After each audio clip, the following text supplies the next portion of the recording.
One more thing. What if Luka Doncic gets every single switch he wants in the Mavs versus Celtics NBA Finals? Talk about all that and more right now. I'm here because I have to be here. Dallas is going to get a seat at the table. That's it. It's me versus the machine. Don't let his whiteness take away from his quickness. You can rest later. You're young. I never recovered beer. Wait. One more thing.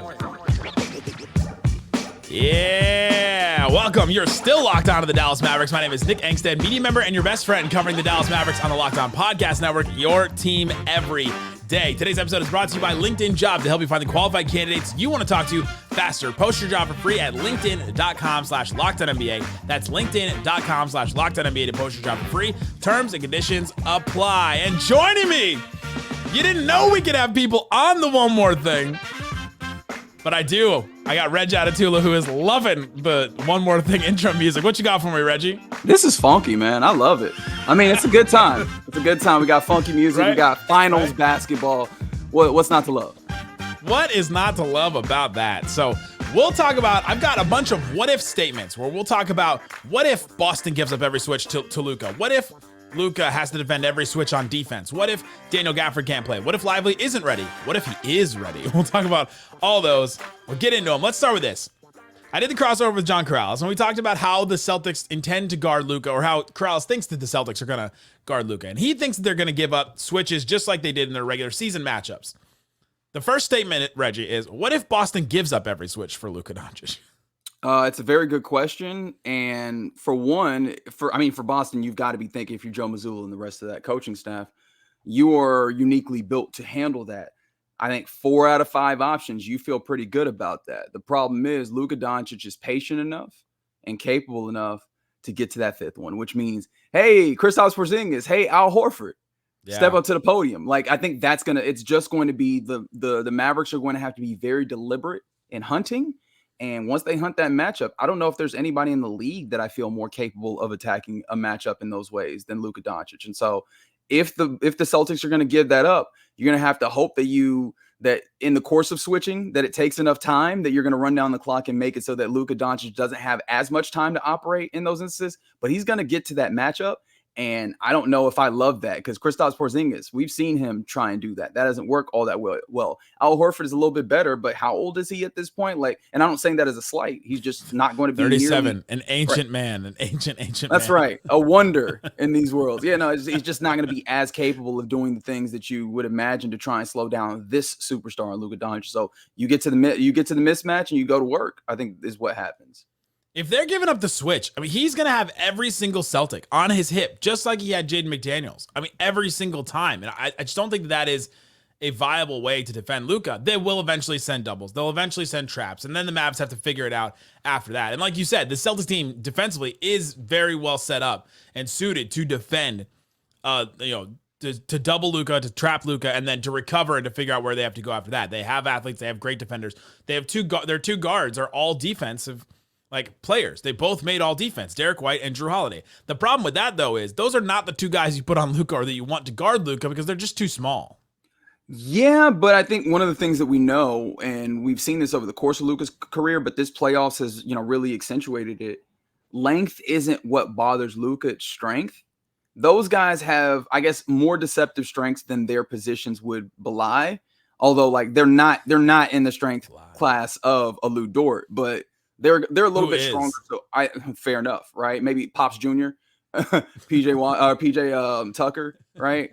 But yeah, I think that they might be able to give Luka on a possession or 2 a little bit of the strength that gives them a little bit of issues. But obviously, over the course of a whole series, they're not going to be able to do that.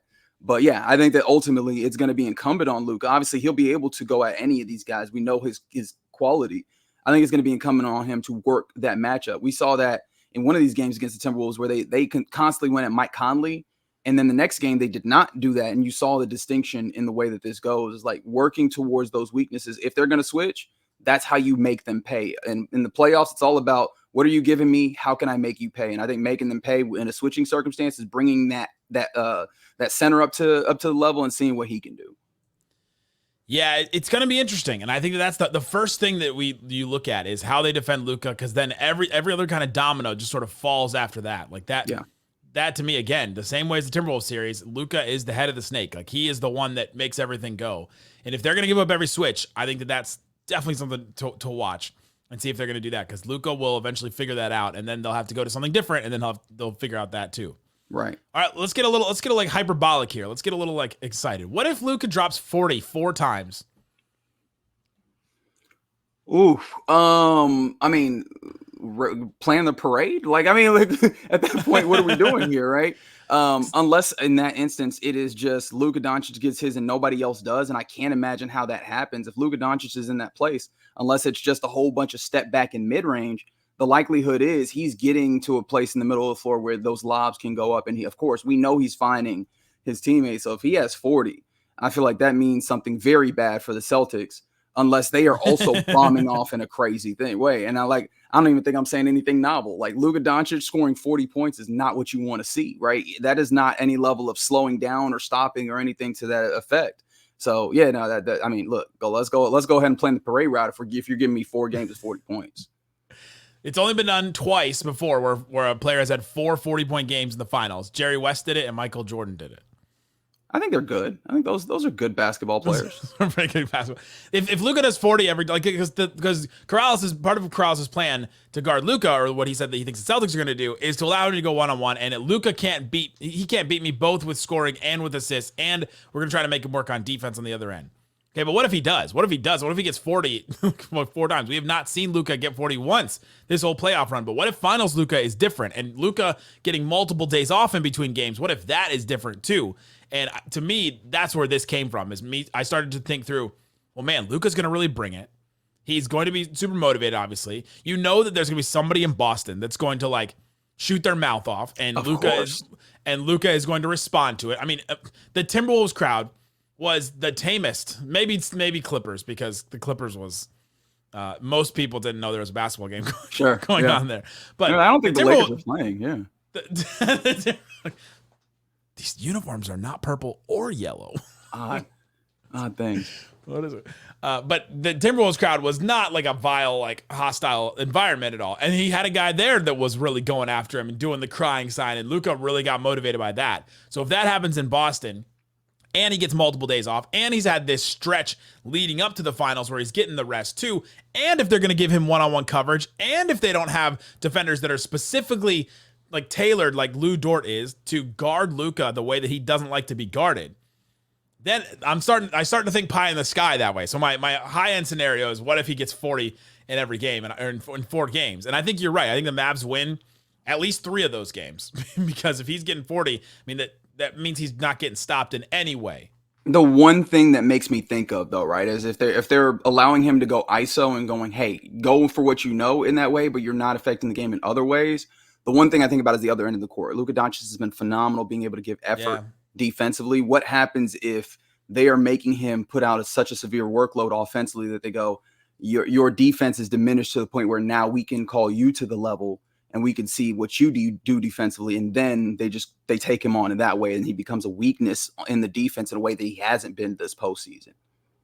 Yeah, my last one for this would have been, what if Luka Doncic has to defend on switches every single possession? Yeah. And that's something that I think, like you just said, they're probably going to make him do too. And we kind of saw that. The Clippers tried to do that every single time, over and over again, and that really, like, messed with Luka's knee. But I think he's at the point now where he's getting used to that. Like, he's built up, and this is what you do the conditioning for. You know, the same way we do this is why you trade for Kyrie Irving. This is why you hire a personal chef and a personal trainer and do all that and go through all the work. This is why you put your body through all that, to be ready for moments like this.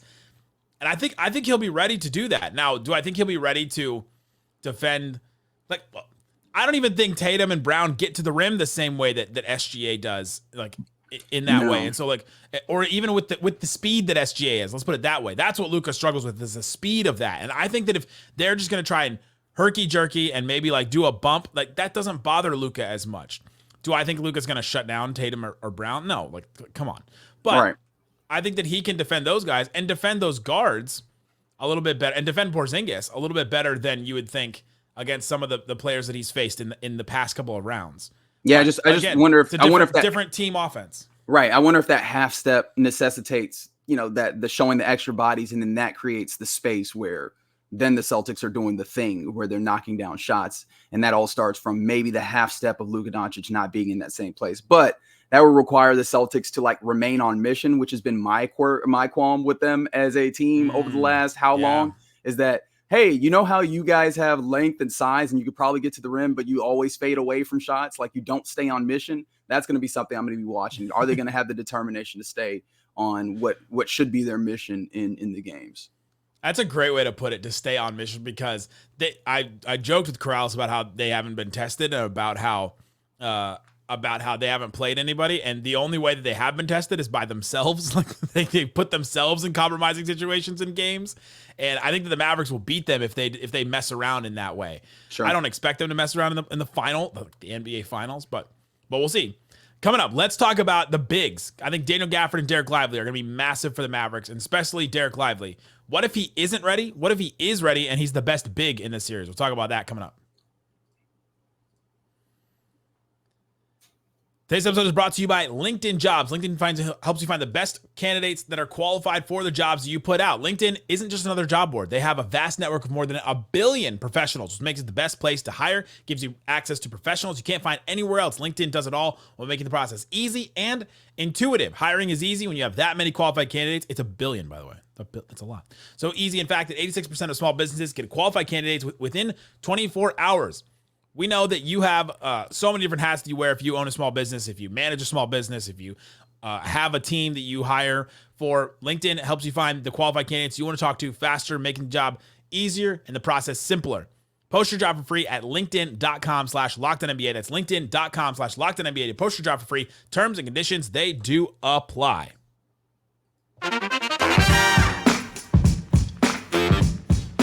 Yeah, thanks for hanging out with us on Locked On Mavs. The one more thing, being part of the show, part of the Raccoon Squad, listening every day. Appreciate each and every one of you for checking out the show. If you're listening, this is your second listen today. You're the best. We appreciate you. Reggie Adetula from 105.3 The Fan joining me. Let's continue to answer some of these what-if questions or what-if statements. Also, I just saw a tweet from Nick Van Exel, which means, am I not blocked by Nick Van Exel anymore? Oh, congratulations. No, I still am. Huh. Also, Twitter's just broken. All right. It must be. Cool. What if Daniel Gafford can't play in this series? In the March 1st matchup, he played like 6 minutes. Kid was still trying to figure out the rotations. But this is a matchup where he's going to have to probably defend in space. And it's a matchup where there's not a guy like a Rudy Gobert that he can just kind of hang around with. There is not a guy like, a Giddey or a Dort or some Aaron Wiggins or somebody else that you're not worried about off the dribble, that he can just kind of hang out and defend and hang out in space. So what if Daniel Gafford, all of a sudden, the Mavs look at him and go, I don't know that you can play.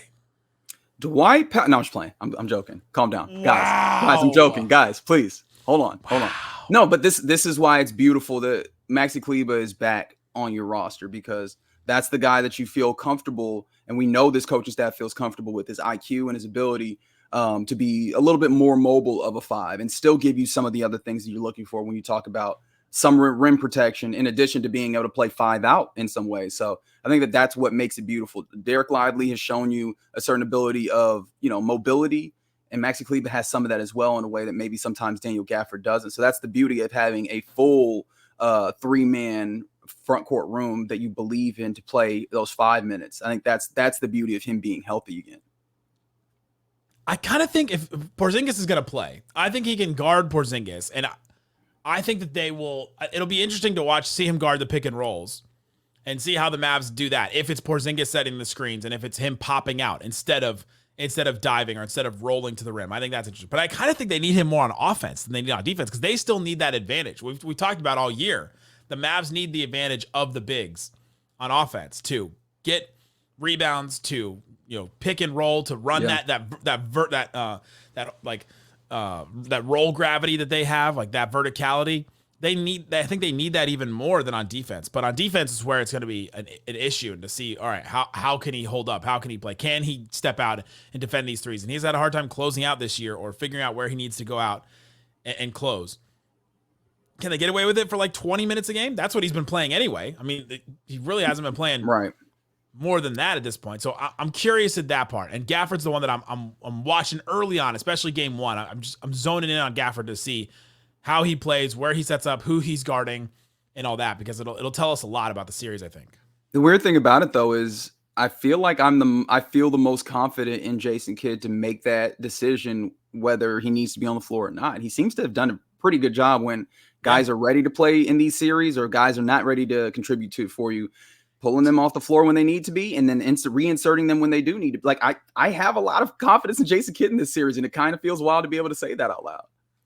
I do 100% too, as someone that had called for his job basically at a certain point during the year.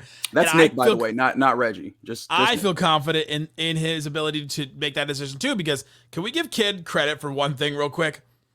The fact that Tim Hardaway Jr. is the third highest paid player on the team and is the third leading scorer on the team and helped this team a lot during the regular season. It was 6th man of the year in the running for a while this season. And then he benched him completely and brought in Hardy. And Hardy's the one getting 10 minutes. And Tim Hardaway is getting DNP CDs. Like, the fact that is happening that's a big move. And like, that is a big bet right there from Jayson Kidd, and a big show of confidence in Hardy and a show of not confidence in Tim Hardaway Jr., the things that he doesn't bring to the floor. Well, there's that. But then I think also, I imagine if he needs Tim, he will. Like, I thought at a point that, all right, Dante Exum is done with the playoffs. Thanks for all your hard work. We'll see you once this thing comes back around. And they've put him back into games and believed in him and trusted in him. And that he's not the only one that has lost minutes in the course of one series and then come back in that series later on. It just feels like they have such a good rapport and camaraderie with this team that those guys believe and buy into. If I'm on the floor, I need to be. And if I'm not, I'm waiting until coach calls me and tells me that I need to be on the floor, and I will go in and I'll contribute just like if I had been on the floor the whole time. Absolutely. Yeah. And so if they figure out Gafford can't play, that's an area where I'm really looking at. What if Derrick Lively? Let's start with okay, I'll do this. Do you want the good one or the bad one? You want to end on the high note, or do you want to end on the negative note? Let's end on the high note. So okay. What if Dereck Lively isn't ready for the finals? Because at every point so far, to play in the NBA, to start, to be a rotation player, to then lose his spot and come off the bench, to then play in the playoffs, to then be a big contributor to the playoffs, to close games, to close in the playoffs, to play in the Western Conference Final. I mean, he, at every level so far he's been ready. But what if the finals is where it stops? I mean, you tip your cap to him and you say, I understand, right? Like, when it comes to the overall, like, the dog, he's done so much more than you could have expected. You asked me a year, not exactly a year, but you asked me 10 months ago if I could see this, and I would have given you a flat out no, right? Like, you just got to tip your cap. And again, this is where you appreciate Nico Harrison, because he's giving you enough. I think you have enough cards that you can mix it up and find something to make it shake. And that's ultimately what your coaching staff is supposed to do. And again, this is where I'll go to Maxi Clee, but I know you probably don't want to have to play him 35 minutes. But if it's that time, it's saddle up and do that. And PJ Washington, small ball situation, like, you're going to have to get crafty. But that has always been a situation that you've had to consider. And I mean, if there was not something in the back pocket for this coaching staff, if Dereck Lively wasn't ready, I'd have questions. So, I mean, at that point, it would make it tougher for sure because of what he has been able to bring you. But if he's not quite ready, it's something that should be completely understandable and should not at all negate the fantastic rookie season that he's had, particularly in the postseason. That would be the feeling if he wasn't ready. To me, practically, what he would not be ready for is, let's say, the short roll stuff. He makes some turnovers. He makes some bad mistakes. The moment is just too big for him. He stops and like the little post-ups that he does, where like there was a play in the March 1st game that I went back and watched. I watched it for Subtext, and I sent everybody the full file, watched the entire game. So if you want to watch that game with me, subscribe to Subtext. Click the link in the description, text the number. But I watched that whole game, and there's a moment where he gets in the short roll, and he's kind of like pretty deep in the paint. And so he catches it, and he turns around, and Al Horford's behind him, and he just turns a little like jump hook over. And he does that like maybe once a game or so. But what if he forces some of those, or all like the moment just seems a little too big for him in that sense? I feel like it would just be a few mistakes here and there. And I don't feel like, if we think, all right, he's not ready for the finals, I kind of can't imagine what that would look like, unless it's a couple mistakes like those things. But to rebound, to set, maybe he sets screens and he moves on his screens, like he doesn't stay solid. Some of the issues that we saw from him at the beginning of his rookie season, but he hasn't set those a lot. Luka seems to know when to go and when to not with him. So I'm kind of having a hard time coming up with What if this is gonna be hilarious if Lively looks so not ready and Gafford's amazing in the series, like the complete opposite of what I'm expecting right now. Right. But I think you're right. And I think ultimately, if he's not ready, he might not be ready in a game or two. But one of the things that's really proved kind of incredible is the way that this team in the locker room goes up for one another. And I think that this is going to be like a Kyrie moment, right? We'll go back to the moment where Lively is running from the Haka situation and they tell him, hey man, we believe in you. You don't have to do that. I do wonder if it becomes those mistakes and those types of things, if it's just a simple conversation of, hey, calm down. We are here with you. Do the things that got you here. You're more than capable of doing that. And I imagine that you can reset and get him back to a place where he is useful, even if it's like maybe pared back from the full extent of the things that you do. But being able to jump high, he should still be able to do that, right? Being able to big. Be big. He should still be able to do that. And so I think, again, you maybe the minutes get tampered with a little bit to the point where the minutes are reduced for him. But I don't think that he could completely fall out of what you do. I don't think that that's a possibility at this point, which is a huge, huge credit and merit to what he's done this season. He's been thrust so perfectly into a situation and a role that fits him so well that it's just that's one of the reasons why it's worked so well. They're not asking him to do. They're not even asking him to do those post ups. That's him operating under his own volition, like in his own accord. The last one, the positive one. What if Derrick Lively is the best big in the series, Reggie? Ooh, so we're letting him shoot threes then? Is that what's happening? We're finally. You think so? I'm just trying to poke the bear in a way. That'd be insane. That'd be insane. What if he takes like 5 threes a game in the finals and we go? We were holding this the whole time. They win the finals and Kid is in the post game going, we knew he could do this. We've been saving this all year. This was our ace in the hole. We didn't need to use it until now. That would be insane. I don't know what I would have to do, but it would have to go to gargantuan levels of praise for Jayson Kidd and the staff, because that would be insane. No, I mean, like, I think that if he would have to like really dominate the paint, and when it comes to boxing out, making sure that you're the leader in rebounds, and I guess that, I think it would be defensively. Is like if he shows that he can really cover on the perimeter and like scramble and do all those things and just be even more versatile and mobile. Funny enough, I'm like, I don't know that I fully see that, but if that's there, you have to just be so ecstatic about what the future of this team is, and you probably have a ring to start with. We saw it against Chet, and we saw it against Gobert. I mean, in both instances, we saw him be better. Yeah, than those guys for sure. And I guess to be fair, we're looking at Kristaps Porzingis, who's coming off an injury and who might not shoot well, right? And Al Horford, who, I mean, he's a solid role player, but you don't expect him to be like a superstar at this point. I guess that's fair. Like you could see that. That would be fun, and that would be super helpful for you because it takes some of the burden off of your stars. I think the Mavs win this. I think what if Derrick Lively is the best big in the series? The Mavs win the series. I think it's as simple as that with it. Let us know in the comment section what you think about some of these what ifs. We'll be back with another One More Thing tomorrow. We'll be back with another episode of John Corrales tomorrow. Guys, thanks so much for listening to Locked on Mavs, the One More Thing. Peace out. Boom.